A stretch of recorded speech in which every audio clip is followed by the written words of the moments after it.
Hello दोस्तों, welcome to my channel.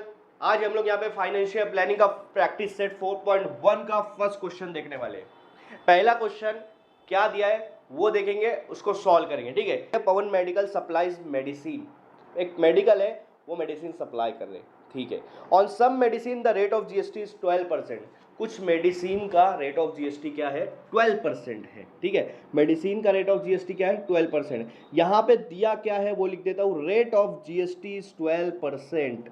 12%। तो पूछा क्या है, what is the rate of CGST and SGST. CGST कितना है, रेट ऑफ एसजीएसटी कितना है। अब आपको समझने की बहुत जरूरत है कि जीएसटी जब बढ़ते हैं तो उसके दो पार्ट्स होते हैं। आधा जीएसटी स्टेट गवर्नमेंट के पास जाता है और आधा जीएसटी सेंट्रल गवर्नमेंट के पास जाता है। अभी देखो रेट ऑफ जीएसटी, जैसे हम लोग यहाँ पे महाराष्ट्र में रहते हैं तो महाराष्ट्र हमारा यहाँ पर स्टेट है, उसके दो पार्ट्स होते हैं जीएसटी के दो पार्ट्स होते हैं, एक सीजीएसटी है और एक है एसजीएसटी है। तो सीजीएसटी मतलब सेंट्रल मतलब दिल्ली गवर्नमेंट हो जाएगा और एसजीएसटी का मतलब हो जाएगा स्टेट गवर्नमेंट। तो आधा जीएसटी सेंट्रल गवर्नमेंट रखती है, आधा स्टेट गवर्नमेंट रखती है। ठीक है, तो अभी आपको बताता हूं, रेट जो होता है वो परसेंटेज होता है।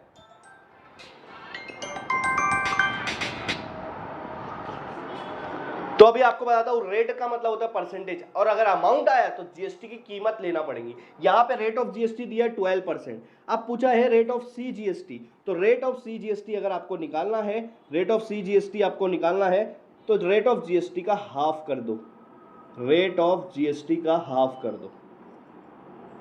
रेट ऑफ जीएसटी कितना आ रहा है? 12% आ रहा है, इसका हाफ कर देंगे तो आ जाएगा 6%। ये निकल गया rate of CGST central government का। और रेट ऑफ एसजीएसटी निकालेंगे तो रेट ऑफ सीजीएसटी के बराबर होता है। आप लिख सकते हो rate of SGST is equal to rate of CGST.